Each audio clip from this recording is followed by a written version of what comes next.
Lansing Brewing Company. Good evening.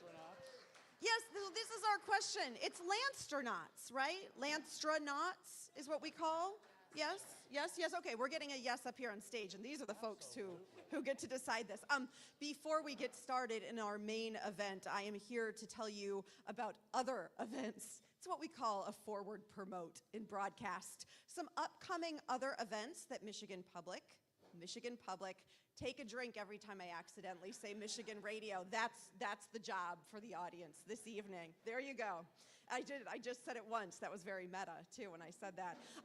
Before we jump into tonight's discussion, we want to let you know about another upcoming event. It is the Michigan Public Speakers Series. So you don't get us. You get the real talent. In 100 days, on April 29th, we will have had 100 days of the second term of Donald Trump. On Tuesday, April 29th at 7 p.m., Rick and I are going to be talking with NPR's Asma Khalid and Domenico Montanaro. Tickets are available through Eventbrite. Scan the QR code on the table to get your ticket, or go to michiganpublic.org/events.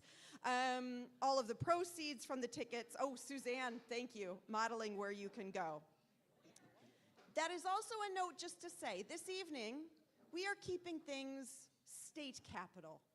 We are keeping things Lansing. We are keeping things Michigan. We're gonna try not to get super into the weeds in DC. Those questions may come up. We'll hit them, but just a note that, again, the speakers series will be much more about what is happening right now in Washington, DC. Finally, one more other forward promote. If you like to travel, Michigan Public Travelers have some exciting trips coming up. You can go with us to Yellowstone. That is in August with Dustin Dwyer. We are going to Ireland. That is a 9-day trip going to Dublin, Galway, Killarney, other sites in Ireland. That will be with Morning Edition host Doug Trabue. And very soon, we're going to actually just announce this live here. The European Christmas markets, Prague, Vienna, Budapest. This has not been announced yet, but for you all, you're going to get the first to know. But you have to go with Vincent Duffy, and I'm really sorry. He's our news director. He is a pill. He is also live in our audience this evening.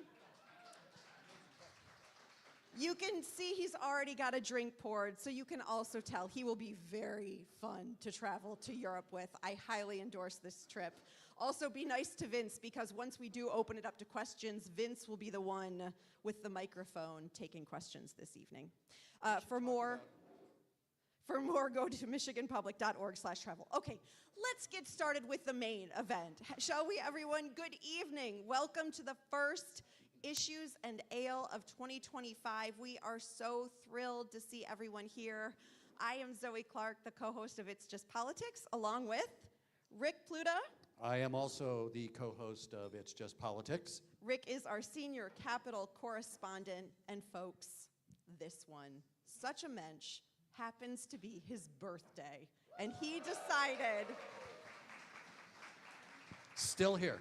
This one right here decided to celebrate it with all of us. So happy birthday, Pluta. Thank you. Here's to 29. Thanks for, and thanks for buying my drinks. Yeah, exactly. Okay, so I am just thrilled with the panel that we have tonight. You hear them, you read their bylines. We have Colin Jackson, Capitol reporter with the Michigan Public Radio Network. Junior correspondent. What? Junior correspondent. No. Not junior anything, buddy. Senior in all of our hearts. We have Jordan Hermany. Jordan is Politics Capital, all things extraordinaire reporter at Bridge, Michigan. Let's hear it for Jordan. And on our right, your left, Simon Schuster, Politics Capital reporter for Bridge, Michigan. Guys, these folks up here kill it every single day. It's just like the powerhouse right now that we are with, that you all in a little while will get to answer all of your Lansing questions to. But first, we're going to just sort of dig into what the past 3 months of divided power in Lansing has been. Shouldn't we give them the rules first? What are the rules? There are no rules in Shoes and Ale. There are a couple. Oh, okay. One is we will start the discussion, but there will be a point where we open it up to audience questions. And how many people do we have with microphones? Vince tonight? Duffy. Vince Duffy, is it on? Vince says that's all you need. Okay. So Vince will hold the microphone. And Vince is a professional broadcaster, and you should know this about Vince. It's his microphone. He will hold the microphone while you ask the question. You don't get to hold the microphone, so don't try. Also, true story, Duffy is a black belt, and he does really like to show off those skills. Every morning in the news meeting, it's amazing to watch. So I don't know, maybe actually try to take the mic. Maybe we'll see. Was there a second rule? That's really that's the big the only rule. rule. Is there anything I've forgotten? I don't think so. Okay, here we go. We are 3 months into divided power in Lansing. I'm totally stealing a Scubik here, which I hate when he does this, but I'm doing it anyway. Colin Jackson, what is your headline for the first 3 months of divided power in Lansing? Governor Whitmer and Republican House Speaker Matt Hall get along very well. Intriguing. I think Jody Westrick might say the SEO was a little long on that, but we'll see, Jody. Jordan Hermany, what's your headline? It's a House Republicans lead policy charge as Dems inactive. Oh my God, we are in a public radio audience, aren't we? Okay, Rick, do you have a headline? Happy birthday to me. Is my headline.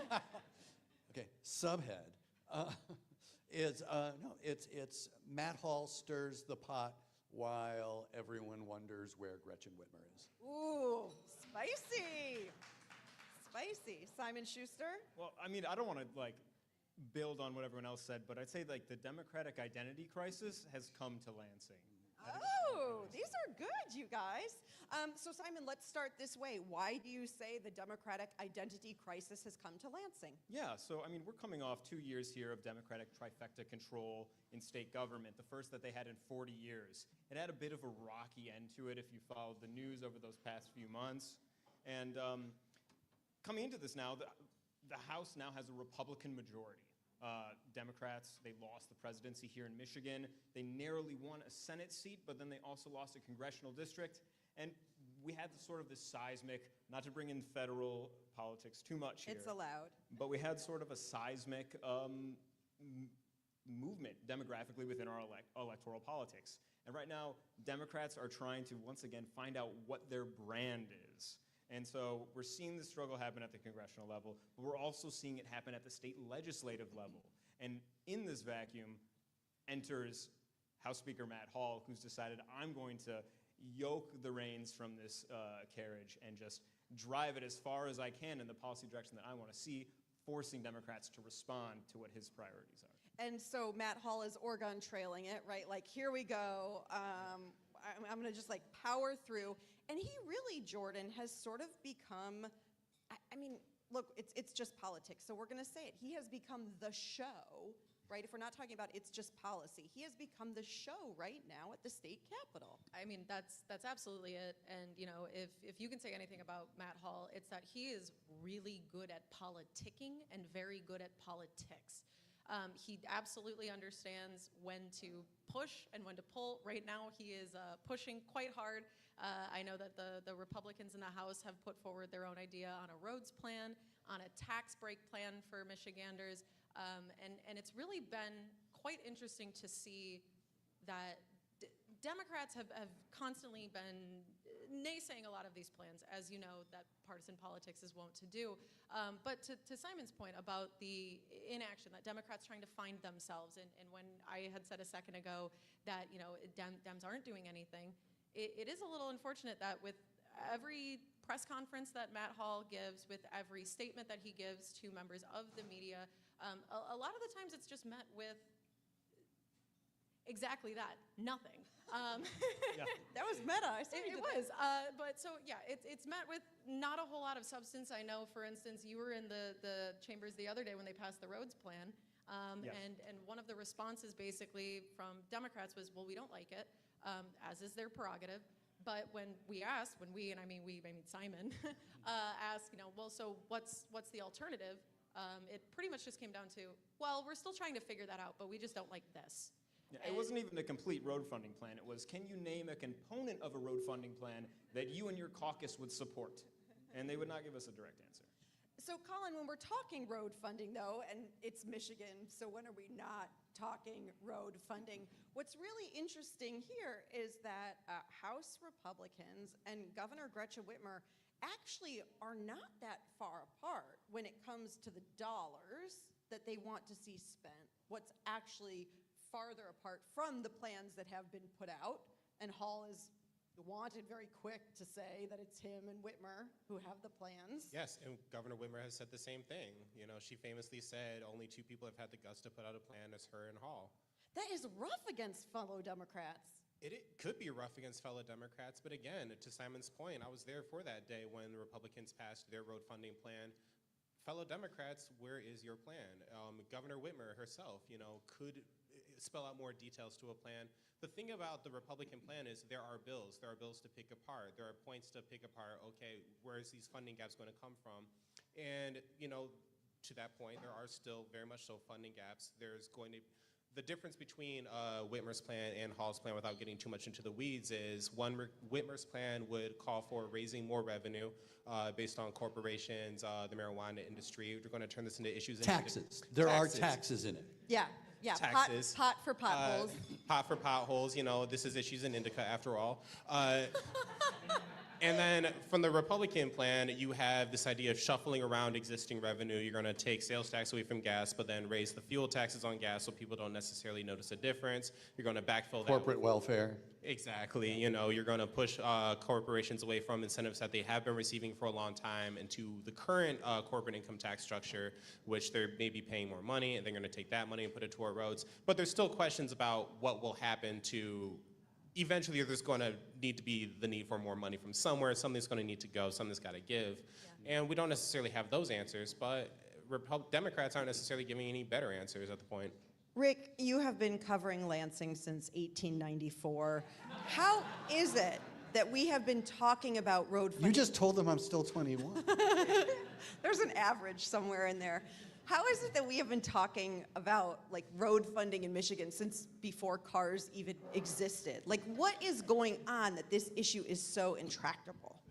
Well, first of all, Michigan is a state where that we have weather and it changes dramatically, which is bad for roads. That they crack, they break, and so they require more maintenance and more rebuilding. Also, oh my goodness, someone told me we're a corner state. We're not a pass-through state, and so we don't have a lot of out-of-state traffic like Ohio and Illinois, those states that I-90 goes through, that can capture some revenue from people who aren't from the state. And so, and the costs just keep going up. Every governor has confronted this. I mean, it's kind of funny when Whitmer said that her mantra is going to be fix the damn roads. We were all going like, oh, we know what the what the Republicans are going to use against her in the re-election campaign. And so just those things all combined. It's not just Michigan. It's just that Michigan is so revenue averse. Yeah, and I think it's also important to point out that road construction is not immune from inflation either.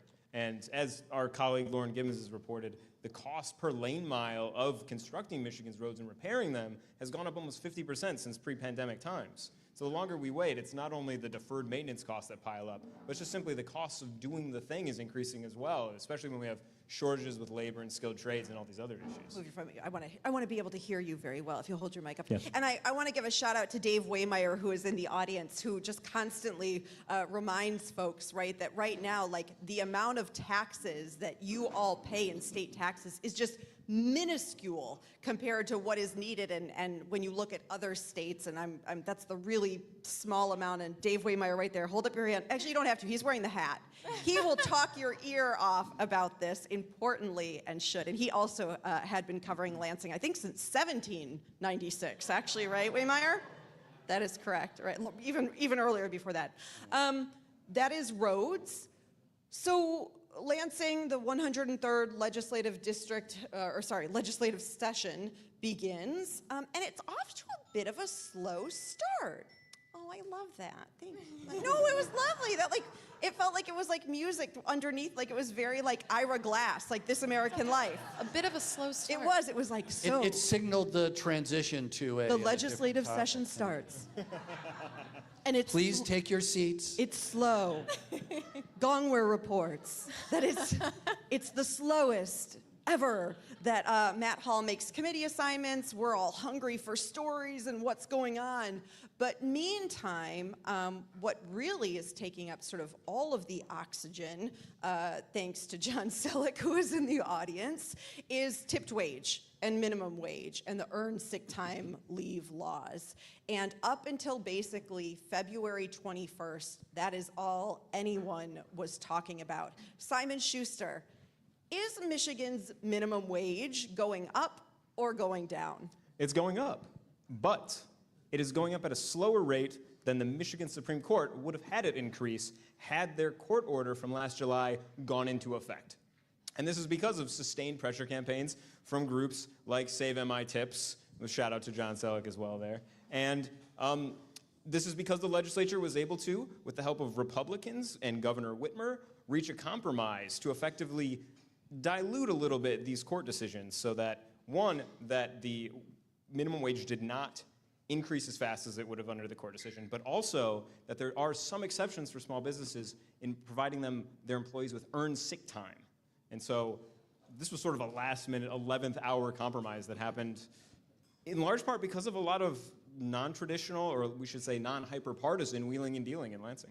Well, here's a question for the group, which is that there was one element that was not part of the compromise, and that was the campaign to raise the minimum wage. That they were able to go out, they were able to run a petition campaign to get it on the ballot, that it got adopted in the face of that pressure, then it got changed, and the people who organized this were not able to put up an effective campaign to block it. Colin, you look like you're ready. What happened? I mean, not to overstep Jordan, but I mean, it's a classic case of either get on the bus or get under it. And it seems like they had a chance to, from the very beginning, you know, for the Raise the Wage campaign, there was a very stark position against making any changes to the law, letting the Supreme Court decision take effect as is, and then even from their supporters, you heard that they wanted to let the Supreme Court decision take effect, and then if there were issues down the road, you know, then we'll deal with it. But their whole argument was that there wasn't going to be this issue to begin with. That being said, they didn't do a very good job convincing the public, convincing lawmakers, bringing servers, bartenders, everyone out to the Capitol the same way Save My Tips did to lay out that argument. And therefore, when it comes down to it, when you're trying to pressure lawmakers to do a thing, who are the lawmakers supposed to listen to? The hundreds of servers on your Capitol lawn, or the few people at a press conference somewhere outside the city? And Jordan, this yet again divided Democrats. Yeah, I mean, from the jump, you had Democrats in the House saying that, you know, we can't have tips phase out, that there are people who will go into industries like service, like restaurant, and they get more than the actual minimum wage that they would end up naturally getting. They have more of an ability to set their hours potentially. They have more of an ability to you know, just honestly just make more money. And again, going back to what Colin said a second ago about putting up a decent campaign, I will not forget, and I think you actually were at this press conference too. We were called down to a press conference from the group that had the One Fair Wage group that was saying that this needs to go into effect, this needs to take effect. The press conference was in Detroit, and we were told that this was going to be a big thing, that people were going to show up and explain exactly why we needed to let this court case take effect let this ballot initiative take effect as it was supposed to.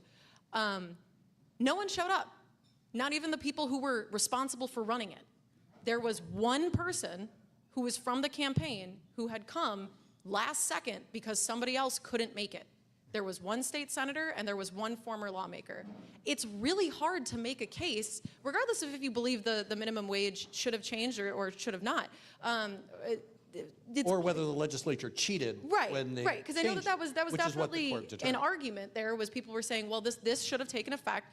The 2018 adopt and amend fiasco, admittedly, that stopped this from taking effect, and because of that, you should just let it go in and see what happens from there. But again, if you had all these people who really did sign these petitions, which I don't doubt, obviously these petitions are vetted, where were they?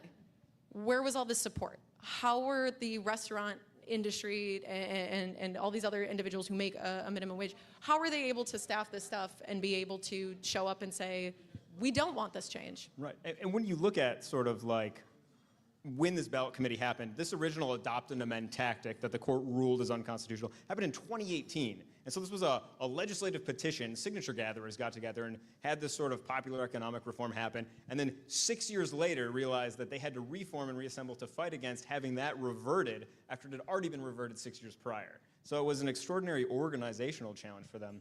But also, I think, to bring this moment like sort of full circle a little bit, when we talk about Democrats having tensions within their party, struggling with an identity crisis, I think that this was a scenario that really perfectly encapsulated that. Because on one hand, you have sort of this long simmering urge towards economic populism that restaurant owners may say 50% of restaurants are going to go under, but those owners be damned, we want to do what's best for workers regardless of their misgivings. And then at the same time, you also have people who represent much more entrenched interests, the restaurant owners, and people who are willing to see sort of a middle ground here. They want to take a more moderating path, eventually come to win the day. But at the same time in the Senate, while the Senate Majority Leader Winnie Brinks held the vote on this, the majority of her caucus voted against her on this legislative compromise. Can you repeat that? Because this is a rarity in Lansing. There's like a few things that just rarely happen in the House or the Senate. You put up a vote right on the board that you know is going to fail. Like that just rarely happens unless you want to make the other side take a tough vote, which Matt Hall did a couple weeks ago. But the second is say again what just happened, yes, Simon. Winnie Brinks put this compromise Democrat. legislation. Yes, the Senate Majority Leader, Democrat Winnie Brinks, put this compromise legislation on the board up for a vote, and the majority of her caucus voted against her. And for me, this encapsulates the political moment we're in, because right now we have in Washington an economic agenda that's sort of, we're going to execute tariffs, economic consequences be damned. And at the same time, on the Democratic side, there was a long, and I'd say like pretty vociferous contingent of the party who was saying, consequences be damned for these restaurants, we want to give these workers their full minimum wage increases. And so this tension is something that isn't going to go away anytime soon, but is sort of, it's gone a little bit subterranean for the moment, but when these big divisive issues come up in Lansing, you're going to see this sort of rise to the fore again. And so I realize that I am the one who said we're not talking a lot about D.C. and we're not going to talk a lot, but I'm going to go there because I think what you're talking about, Simon, is not just happening in the state legislature, but it is also happening among statewide electeds. And this is this idea where there are many Democrats right now nationwide, but let's specifically talk about Michigan, who are trying to figure out what that identity is, particularly right now vis-a-vis Donald Trump. And Rick, we are seeing the sort of fight like hell Democrat, which is not Gretchen Whitmer, even though fight like hell anymore, even though that is her pack.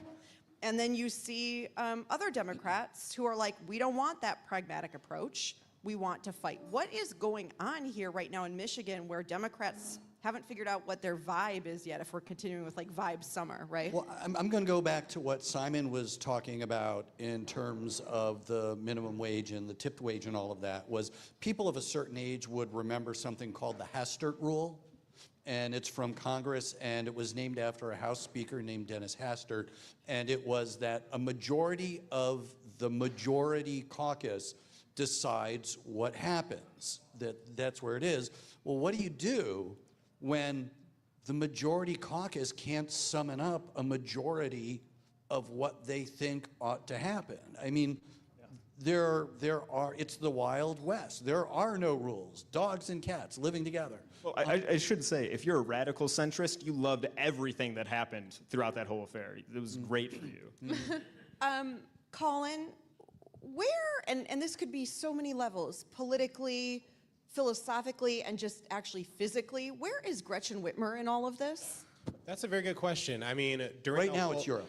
That's why I said. I wish I had known. Okay. I wish I knew. No, even during that debate over the sick leave laws and the minimum wage laws, she was outside of the country through a lot of that debate on foreign trade missions to Central Asia, I believe, the Middle East, et cetera.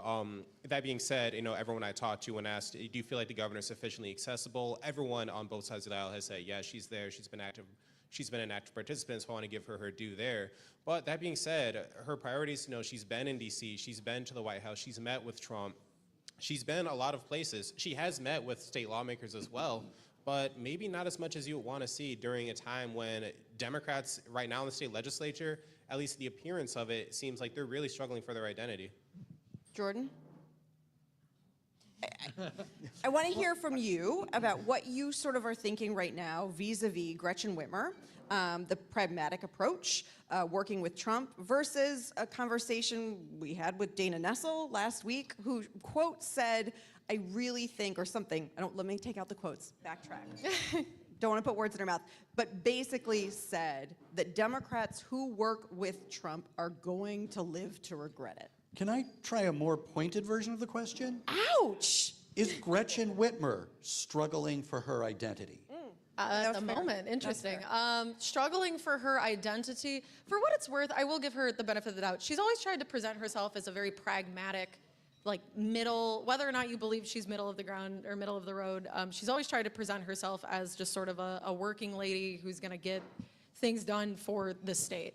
And you're seeing that right now in her talking with Trump. I mean, I think I read something somewhere where it was one of the senior officials in Trump's cabinet said that she muscled her way into a trade meeting like she was a linebacker. She wanted to be in there so bad.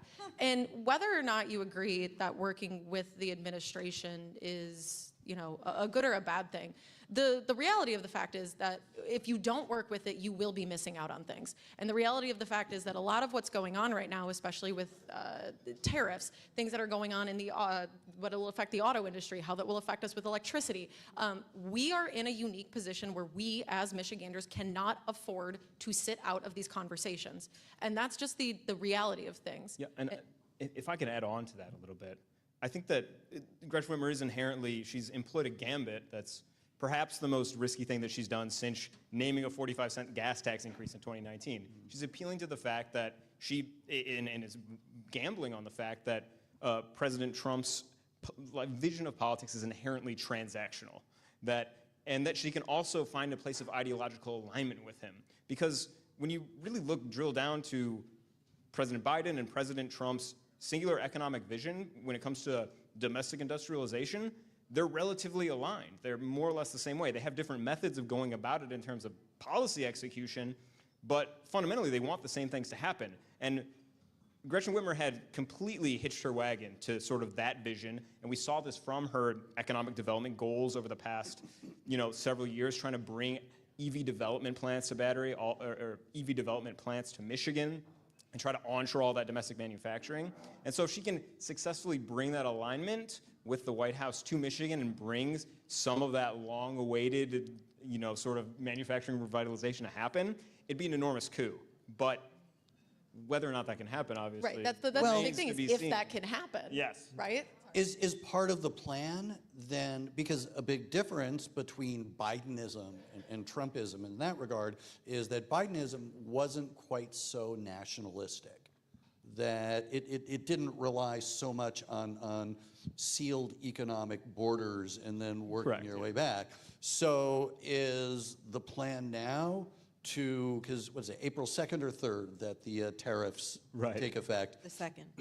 Okay, and Biden was the carrot, Trump is very much the stick. Yeah, and so do you allow the tariffs to take effect on April 2nd, wait for the worst to happen, and then see if you can walk your way back? I mean, that's a pretty risky gambit, don't you think?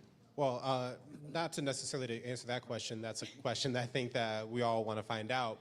But I do want to raise the point that this might not necessarily be such an uncomfortable position for Governor Whitmer right now. A lot of her career, she spent claiming this bipartisan tagline, famously up until Democrats held a trifecta in Lansing, she would always brag about how every bill she signed, she was a bipartisan bill. She signed X number of bipartisan bills. So now that she's back to divided government, again, she has this great working relationship with House Speaker Matt Hall, at least one that they've both talked about so far.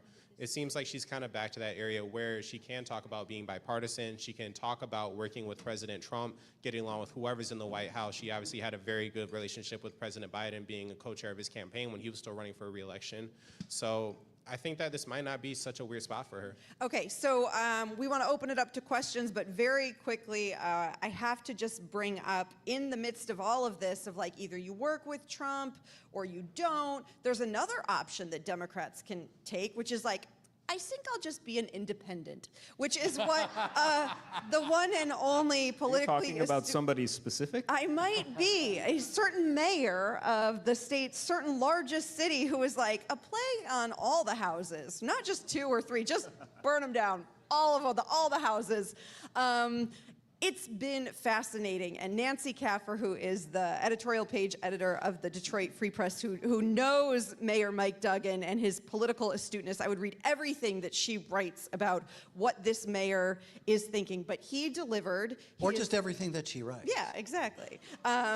He, this week, delivered his final State of the City address, his 12th. That is because he has decided that in 2026, he is going to run for governor and he is going to run as an independent. I'm curious, before we open it up to questions, just your overall best political hot take about that, because it's just brutally fascinating. Jordan, you're holding your mic first. You go ahead. So I'm going to caveat this with, unfortunately, I am a negative person by trade. Are you? So I am a natural pessimist. But no, for seriously, not even a word. Anyways, it just seems, I understand his reaction to want to say, here, listen, there's a lot of squabbling going on. This partisanship isn't working. There's so many people who have all said, I mean, you've probably heard it yourself, I just wish they could put politics aside and, do something for us, the people. On its face, him running as an independent seems nice, but he's not going to have the backing. The party as an apparatus in terms of funding, in terms of advertising, in terms of people who will door knock for you, in terms of people who will put out flyers for you. It is just an unbelievable resource, Republican or Democrat, that an independent individual just does not have. And now Duggan, he does have the ability to fundraise. I'm not going to say that he doesn't. But again, that's never going to be as strong as a party would be. And so the real thing that I will be watching is, because he is running as an independent, he won't have to worry about any kind of primary. So how is that going to impact the final vote come November, when Democrats and Republicans do have someone up there? And if you have somebody who's in the middle saying, I want both of your voters, who is that going to pull from? And who is that going to hurt the most? That's really the thing that we should be paying most attention to as we're walking into this gubernatorial election. Rick, you got a hot take? Well, I mean, this is sort of big casino, but you have to go to, I think, when Michigan governors had 2-year terms to find a governor of the same party who succeeded a governor of the same party in an election, as opposed to succeeding through a vacancy or a Bill death or Milliken, something like Romney. that. Yeah. Well, that's how Bill Milliken became governor. So with that, knowing that that's in play, that Mike Duggan, who's a Democrat and has always been a Democrat. No, Rick, I interviewed him on Wednesday, and he was very adamant to tell me, when I said, you are a Democrat, he said, I don't have a D by my name. As no mayors do. Right. But still, he sure went to enough Democratic conventions to fool us.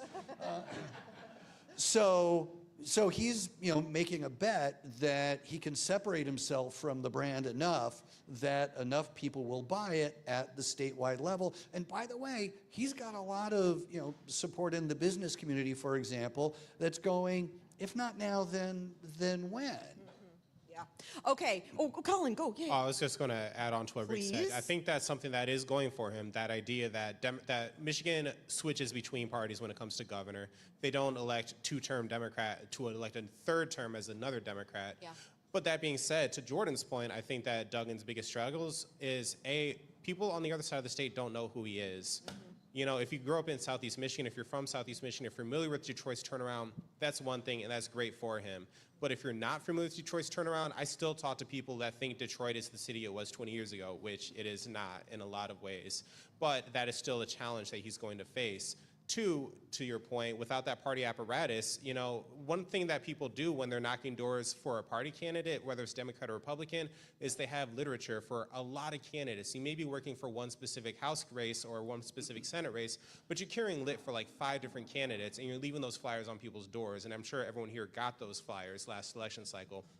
So if you don't have those, 15 different candidates, you know, constantly getting your name out there, that's another struggle. And being an independent on the ballot, you don't have the benefit of a straight ticket party voter.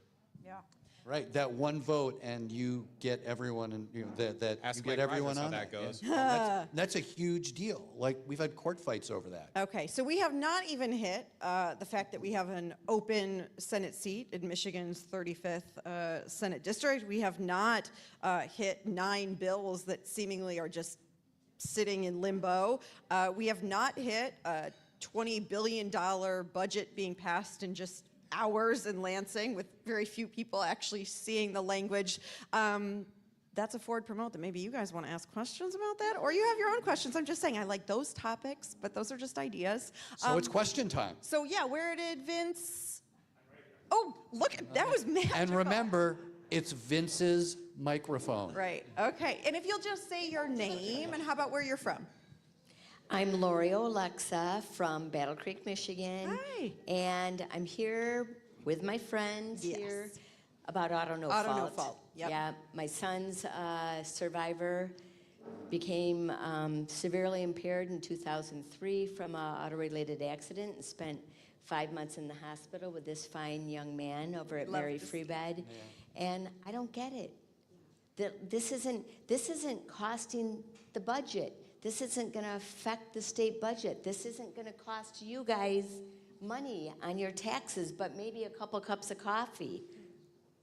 Speaking of Duggan, what's happening? Right. So let's give a little bit, yeah. So let's go, we'll do the very quick backstory, which of course, one of the first bipartisan bills that was signed by Governor Gretchen Whitmer was an overhaul of auto no fault in the state. It was meant to decrease, right, auto insurance prices, which Mayor Mike Duggan really pushed for, said, and it remains true and was true, right, that the city of Detroit, some of the highest, if not the highest, auto insurance rates, and that this was a way to decrease them. She signed the bill, Mackinac Island, 2019. Mike Shirkey gives her a big hug. It's a big deal. And then very quickly, the sort of fallout happens from auto no fault. And ever since, advocates have really pushed to find a fix for the bill. And it's sort of gotten so far as committees and no full votes. Colin, you know, it didn't obviously pass the chambers last year. Where does auto no fault stand right now in this 103rd legislative session? Well, just a quick edit. I do believe there were bills from Senator Kavanaugh and Senator Anthony that did pass the Senate last session, and those died. Sorry, I should have, sorry. What I wanted to say is both chambers, right, which is what needs to happen in order for it to go to Whitmer. Thank you. Yeah, and those died in the House, Yep. you know, and every time we asked about, you know, what's happening from then Democratic leadership, at that point, Representative Brenda Carter was the chair of the House Insurance Committee, then Speaker Joe Tate, Brenda Carter from Pontiac, Joe Tate from Detroit, and you got the sense that you never quite knew who was in charge of not bringing those forward to a committee hearing. You know, you hear from the speaker's team saying that it was up to the committee leadership. You hear from the committee leadership that they're really considering this and that they're taking a very hard look at it. You would hear kind of the general talking points that you've heard from Mayor Duggan, talking about not wanting to raise prices for insurance, and that no matter what, whatever fix, didn't have to raise prices for insurance. There was some state Supreme Court decisions, the Nderi case that was out dealing with existing injured folks. So when a lot of that settled, you still kind of got the feeling that no one fully wanted to take ownership about not bringing this forward. This is something that we've heard for a long time, even when Republicans were in charge 3 years ago now, that if we got up on the board, there would be enough votes, there would be enough support for it.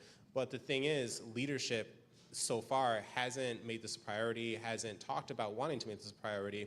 And it seems like that hasn't really changed now that the House chamber is back to being Republican-led. Yeah. Go ahead. I was going to say, the response to questions from leadership, from the governor, is always, we're willing to look at a plan that someone presents to us, which means nothing.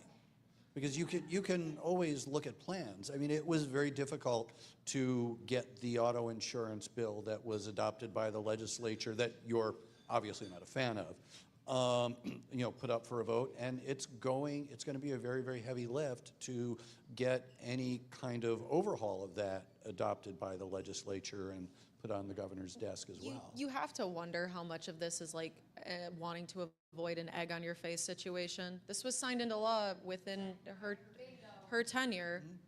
You can't help but think if everybody's willing to vote for it, if there's the chutzpah to make it pass, and it's not going up, it's clearly not going up for one reason or another, and it seems personally that ego might be the driver here. I think the perfect storm there that about both political capital being wrapped up in this is that because this is an issue about insurance, and that means that prices are dictated by sort of the voodoo arcane magic of actuarial science. I mean, they could say that this is why prices went down, or they could say this is why prices went up.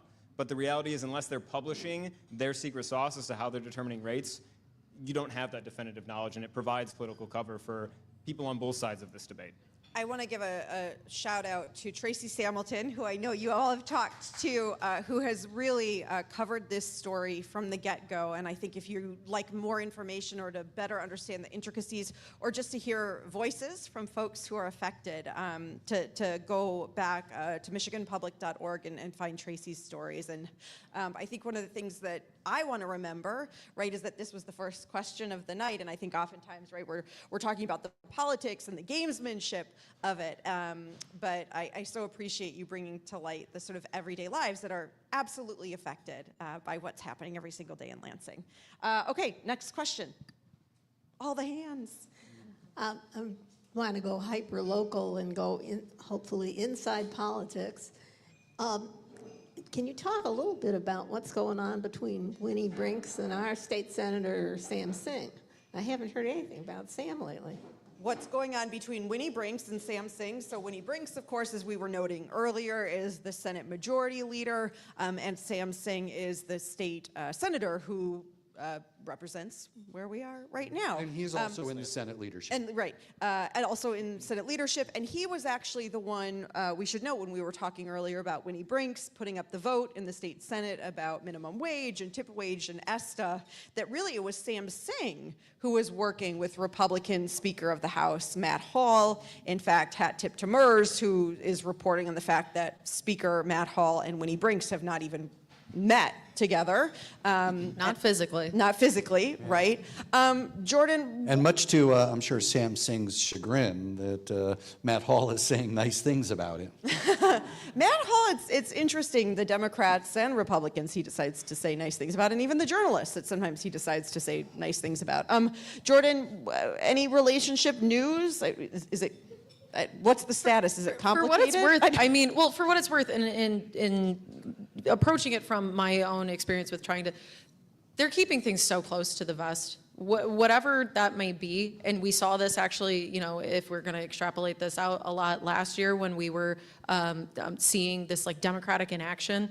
It seems currently, at least, that if there are tiffs to be had, if there are disagreements, policy, personal or otherwise, that the current MO of Democrats in the legislature is we want to keep that behind closed doors. We want to keep it out of the public eye, and then we'll come out when we have a plan, when we have a resolution, when we have whatever. That does not seem to be the way that the current House Republican Party wants to, not party, but the current House Republicans want to do things. We're seeing that in terms of how quickly they passed the roads bill, the tax stuff, the fact that they shot down freedom of information straight out of the gate, which was a huge thing. I don't know if you guys know this, but we're one of 2 states where you can't request public documents from your governor or your legislature. That will be my drumbeat forever until that changes. Sorry. But a question about that. So is the Republican strategy or expectation that Democrats will remain divided while It helps. Republicans hang together? It 100% helps. I mean, if you're playing against a team, you know, the Lions are playing against the Vikings and only half of the Vikings, starting line is out there. Yeah, that benefits us for sure, you know. It's the same thing with House Republicans. They benefit from a rather divided Democratic caucus, and I'm sure Matt Hall is not chomping at the bit to see those divides mended. I guess wherever that happens. Hashtag Karen Whitsitt. Okay, next question, shall we? I'm John Hayden from Mason, and I'm with the American Solidarity Party. Will ranked choice voting make it to the ballot in 26, and should it? Yeah, so I've interviewed Biden. some of the people that are involved with Rake My Vote. They're obviously doing a lot of work toward organizing to make that happen. Simon, let's just for folks, let's set the I table can about explain. ranked. Explain let's- what it is, Let's yeah. So- do a real quick explainer Ranked about choice what- voting is a process by which you vote for every candidate on the ballot, if you so choose, and you order them in number of preference. And then what happens is that all of your first choice votes are counted.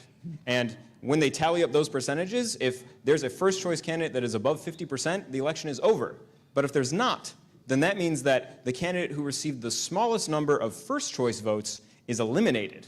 And then all of the first choice votes that went to that last place candidate, it's not easy, this is not something that's very straightforward to explain. All the first choice votes that went to that last place candidate, those voters' second place votes are distributed among the remaining candidates, and so on and so forth until one candidate has more than 50% of the vote.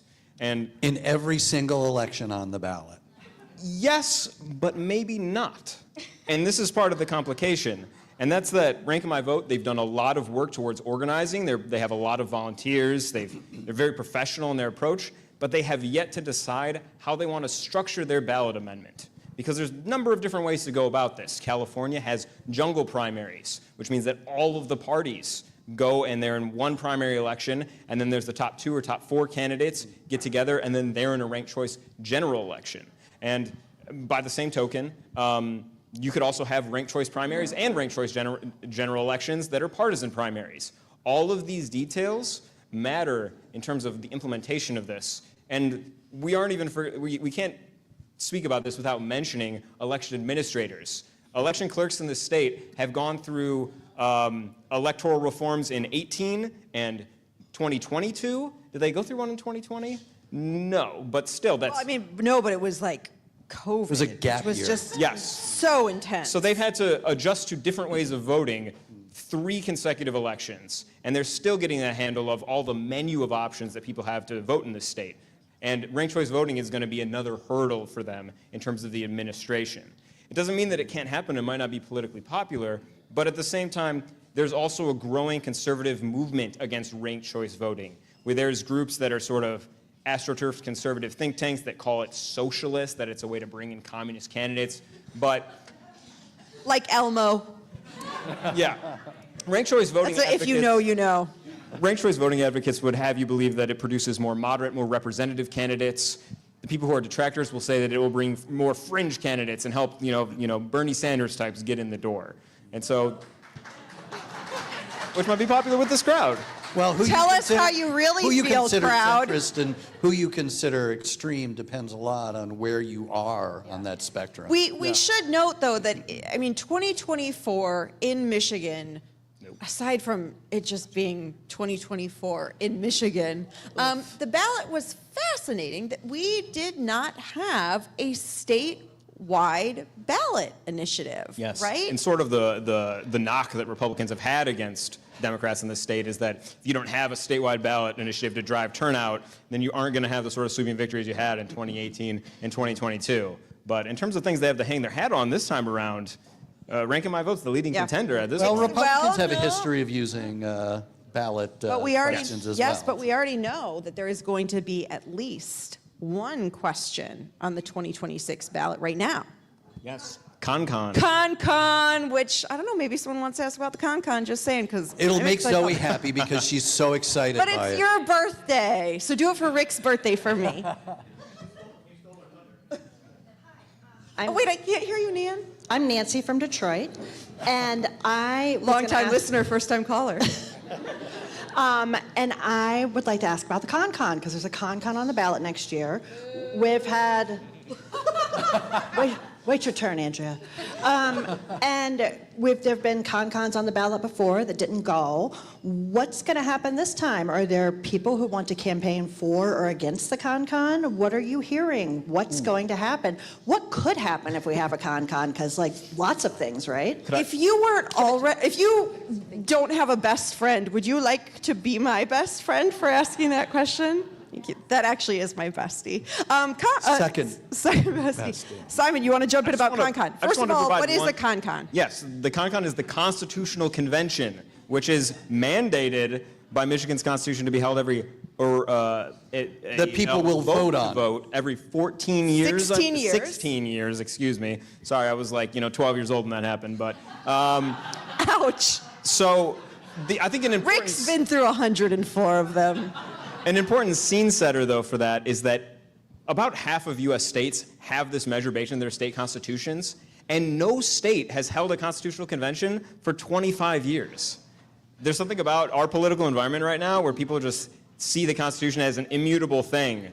We're not exactly in that 60s vibe anymore where they want to just sort of throw everything away and start over. Well, and obviously this could be the exception since people seem to be in a mood to just burn it all down. But it's never gotten across the finish line, in large part because everybody, including the political establishment, special interests, and regular people, look at this and go, so everything that's in the Constitution right now, the amendments that people have worked to put into the Constitution right now, like reproductive freedom, that you can clap, but if there is a constitutional convention, that fight starts over. If you want to talk about the Headley Tax Limitation Amendment, Which Rick always wants to talk about. Prop A, baby. yep, Our household is exciting. that fight starts all over again. Everything, say that again? Gerrymandering, again, starts all over again. And so, even though it seems like an exciting prospect, and professionally, please, but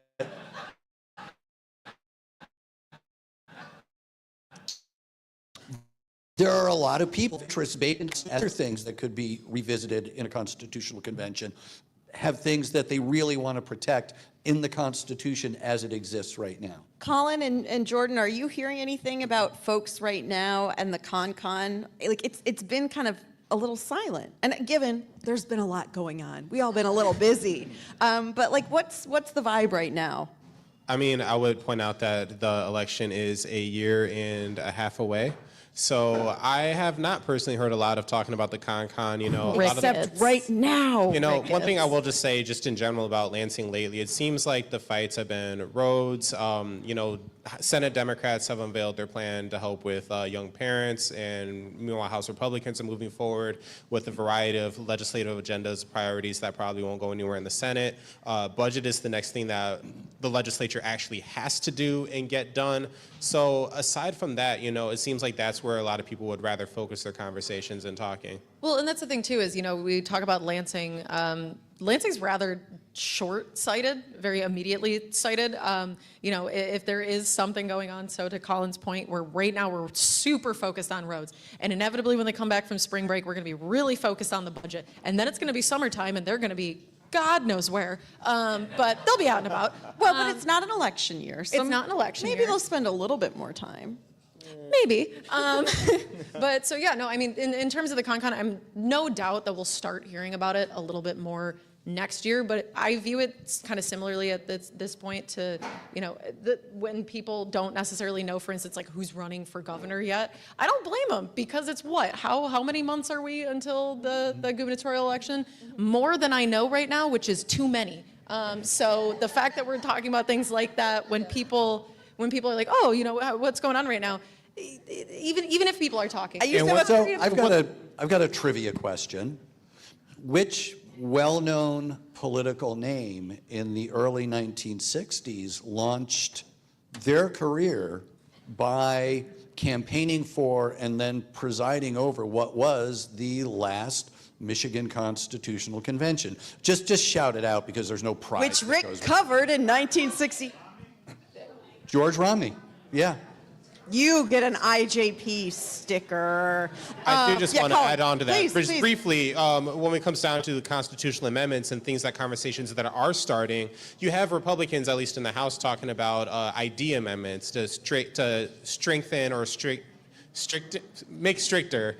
My words are failing me right now. I used to say I do words, not numbers, but I don't do words very well either, apparently. But that's what they're talking about. That's what the conversations are right now. You know, voter ID laws, so much as con and undoing everything for the past however many years. Yeah, I think that we also sort of, in politics, there's perpetually a menagerie of what people might perceive as kooks and cranks who have sort of these hobby horse policy ideas that are like, eliminate all property taxes, eliminate all income tax, eliminate all state departments. And as we get closer to the 2026 election, these folks are going to come out of the woodwork, and they're going to be leading this charge for a con. Eliminate Not all because- state departments. Doesn't just happen in Lansing. No. And it's not necessarily because those things actually have any sort of like chance of getting any traction in a constitutional convention, but because it's about a broader based sentiment for wholesale change that current that drives our politics is, I would venture to say, going to be what drives the pro-con. Okay. People want wholesale change. Yeah. They just only want the wholesale change Okay, guys, that they let's be want. honest. Wholesale change incrementally. We've talked about the con for way longer, and let's be honest, I kind of planted the question, so we Trying to make con happen? We've got. It wasn't kind of. We've got probably time for 2, maybe 3 more questions. If you'll say again your name, where you're from, and this is not a planted question. Hi, yeah, no, not planted. I'm Mark from Lansing, and I want to know who we need to work on to get, I think it's Public Act 51, to get the local roads funded. That's the elephant in the room, right? That is, and just for people who don't know, Public Act 51 is the state's road funding formula. And The boy, last time it was revisited, I think, was actually before a number of us on this stage were born. So, Yeah. I mean, people always want, I mean, there's a reason why it doesn't get, I mean, it gets revisited all the time, but it's kind of like the Constitutional Convention, that there's so many things built into it that are to the benefit of particular, entities, that they don't want to throw it out wholesale and lose that, but at the same time, everyone's also always got a problem with it, which is why the legislature likes to talk a lot about overhauling Act 51, but everyone looks at it and goes like, I see a problem there. They would much rather talk about revenue and finding ways to put more money into roads. Okay, we're going to do kind of lightning round. Vince is one in the back here. So you had mentioned not only like the importance of people who are grassroots and volunteer who are willing to knock doors and be able to gather signatures. You had also mentioned the minimum wage. The minimum wage, unfortunately, going to the Senate and Congress before it went to the voters.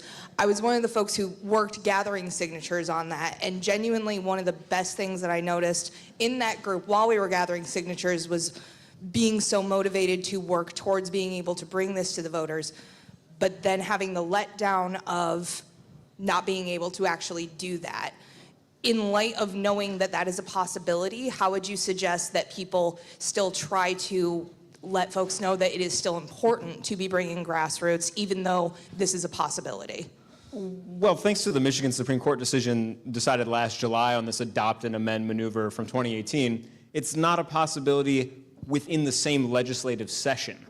And so if there's concern about passing a legislative initiative that then hits the legislature, maybe passes either via popular vote or adoption from the legislature, if they're concerned about the legislature amending it the next session, then you have to ensure that party control of that legislative body changes by the time the next election happens.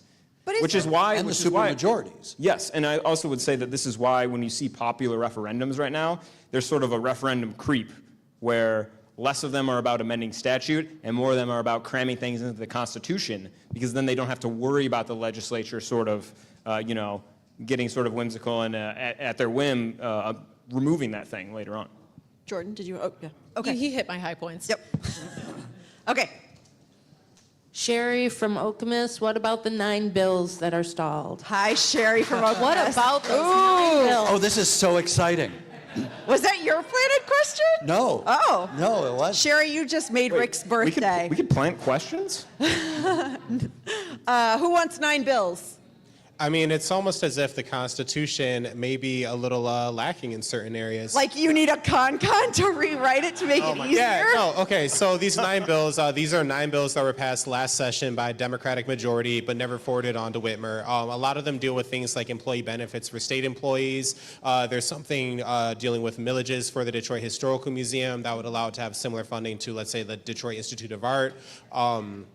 These are bills that were still being forwarded to Whitmer when Republicans took control. When you talk about the 11th hour, literally clock struck midnight. The clerk still had 9 bills to go. They went to Speaker Hall, asked, what do we do? Hall said, don't do it. And then we ended up in court.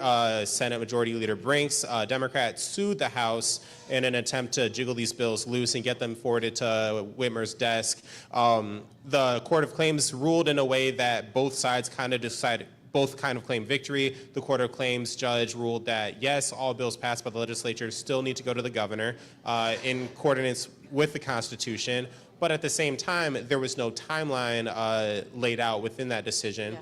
And then from there, you still have both sides following up within the court, trying to get that timeline going forward. I'll quibble with one aspect of the description. Yes. The Court of Claims ruled that the bills should go to the governor. But should's not a must. But because, and the must doesn't exist because the Court of Claims didn't issue an order to enforce the logic of that decision, and there was some, which is where things stand. But there is a valid rationale for that, which is that they're afraid of separation of powers questions, that the idea of the judiciary telling the legislature how to pass and move legislation can get a little thorny. And that's the rub, which is that the Michigan Constitution does say that every bill adopted by the legislature, and these bills all pass muster with that, must go to the governor. But there is this issue of also the legislature and each house of the legislature, but the legislature gets to determine its own operations. And so because there was this flub that these bills were still sitting in the clerk's office when there was this partisan shift in authority over the House, that we're in this murky area of there's no tight, perfect resolution to this. And so this is going to hang out, and the Supreme Court doesn't want it, but I think they're going to get it. All that to say, is that why Beth Clement resigned? She was like, I'm done. I'm done. They're still firmly in House Republican hands right now. The last thing that we had heard about them was that they are under a legal review, as they have been since the beginning of this session, and there they will likely stay. Yeah. And I just wanted to add on to that, when it comes down to the press release politics of it and the gamesmanship, the House passed a resolution saying only bills passed this current legislative session will be forwarded to the governor from the House. Meanwhile, the Senate passed, I believe, its own resolution that would allow it to forward bills regardless of what chamber. If the House just wants to give it back to them, if the House just wants to send it back to the Senate. Yeah, so you're seeing both sides do these resolutions that don't really matter because eventually this will be decided by the courts unless someone has a change of heart. Or in a signal chat, I don't know. Yeah. Current status of this is Senate says we're appealing and the House says pound sand, basically. Yeah. Okay, you all. It has been such a lovely evening. My guess is some of these incredible panelists would be happy to stay a little longer if you have a few more questions. Rick and I have been somewhat obsessed with this idea of a state constitutional crisis vis-a-vis these 9 bills. We've been writing it a lot about in our weekly newsletter, which you can sign up for, again, on the little QR codes, right? Is there a QR code for the newsletter sign up? I think there is. Thank you, sir. Appreciate you. Where you can sign up to read all about it. And there also you can listen to the weekly podcast, of which Simon and Jordan and Colin are frequent guests. In fact, I think next week we're going to talk all about 9 bills and the latest and where things stand. Meantime, though, we have some raffle winners. Winners. Me? We did. We had a raffle when people first came up. So let's call out Frank Taylor. You win some swag. Well done, Frank. Swag master. Wait. And Sharon Taylor? Collusion. All right, listen, we're going to need This an elections was audit. rigged. We need an elections audit. We need an says audit. Gordon. And Danielle Norton? Danielle, well done you. Ooh, it's the canvas tote. I love the canvas tote.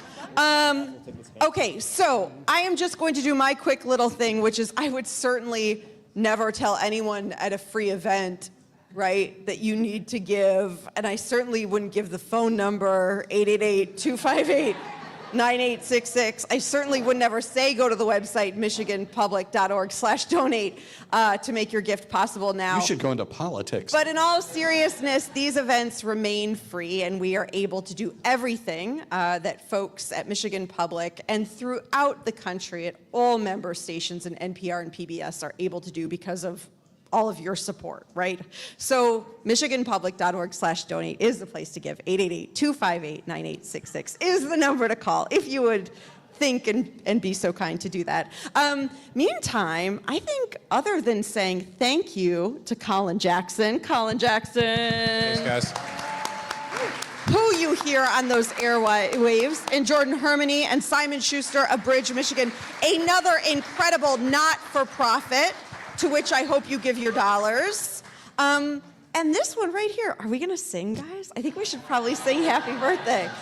Oh, he's gonna get so pink. three. Ready? Happy birthday to you. Happy birthday to you. Happy birthday, dear Rick. Happy birthday to you. Thank you, everyone. Thank you. And before And we if you wrap, start doing the are you one, are you two, are you thing here, we Before- won't be here until after they close. again, 1796, the first reporting began. And can we finally just wrap this evening? Can all the journalists who are in the room tonight stand up? Please. Previous, current, aspirational. No, I That mean means stand. stand. No, it literally. Waymeyer. Dave, that includes you. Kathy Barks Hoffman. Tamar Charney. Let's give a big round of applause to the First Amendment this evening. Thanks, everybody. Have a good evening and good Thank you. night.